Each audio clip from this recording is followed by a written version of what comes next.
Before you start selling, it's important to understand your market.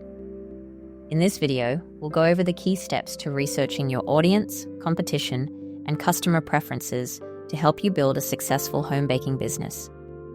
Before you start selling, you need to know who your customers are and what they actually want. Many new bakers assume that everyone loves cookies or cupcakes, so selling them should be easy. But the reality is, not every customer is the right fit for your business. Your target market is the specific group of people who are most likely to buy from you. Understanding this helps you make better business decisions, from the types of products you offer to the way you market them. Start by thinking about who you want to sell to. Are your ideal customers parents looking for birthday treats? Are they corporate clients needing custom cookies for events? Maybe you want to focus on wedding desserts, holiday gift boxes, or everyday treats for local customers. Once you've identified who your customers are, think about what matters most to them. Do they care about affordability or high-end, intricate designs? Are they looking for convenience, fast turnaround, or completely custom orders? Knowing these details will help you create products that actually sell, instead of wasting time baking things that don't appeal to your audience.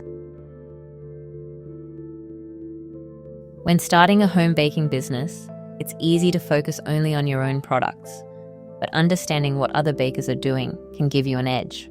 Competition isn't something to be afraid of. It's a chance to learn what works, what doesn't, and how you can make your business stand out.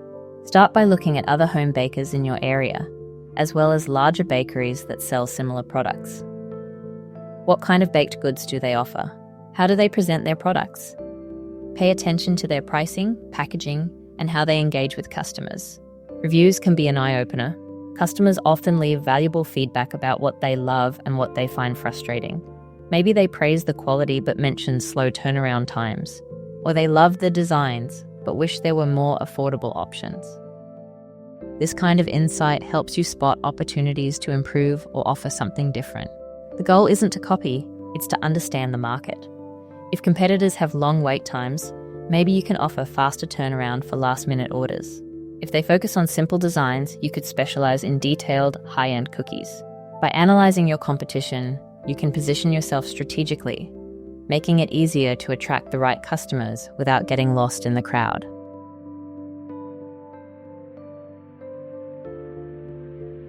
Knowing who your customers are is important, but understanding what they actually want is what makes a baking business successful.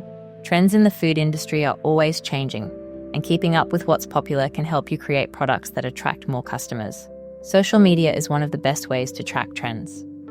Platforms like Instagram, TikTok, and Pinterest showcase what people are loving right now, whether it's highly detailed custom cookies, minimalist cakes, or unique flavor combinations. Pay attention to what's being shared the most and what kinds of designs are getting the most engagement. But trends aren't just about looks. Some customers focus on convenience, wanting baked goods that are easy to order and quick to pick up. Others are more interested in high-end custom treats, where quality and personalization matter more than price. Dietary preferences also play a role. Gluten-free, vegan, and allergen-friendly options are becoming increasingly popular, and offering them could set your business apart. Understanding these patterns allows you to adjust your menu and marketing strategy to attract the right customers. It's not about chasing every trend, but about finding what fits your brand and what your customers are actually willing to buy. Before officially launching your home baking business, it's a good idea to test your market. This helps you refine your products, get real customer feedback, and avoid wasting time or money on items that won't sell. Instead of going all in from day one, start small and see how people respond. One way to do this is by offering your baked goods to friends, family, or local community groups at a discounted rate in exchange for feedback. You can also take small, limited-time orders to see what sells best and how long it takes you to complete each one. This not only helps with pricing, but also gives you an idea of how much time and effort each order requires. Another great way to test demand is by posting your designs on social media. Share photos of your cookies, cakes, or desserts, and pay attention to which ones get the most interest. If people are commenting, asking about prices, or tagging their friends, that's a sign that the product has potential. You can even run polls or surveys to ask potential customers what they'd love to see on your menu.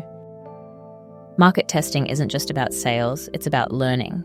If a product isn't selling well, you can tweak the design, adjust the pricing, or try different marketing strategies. Testing the waters before committing fully allows you to make informed decisions, so when you officially launch, you already know what works.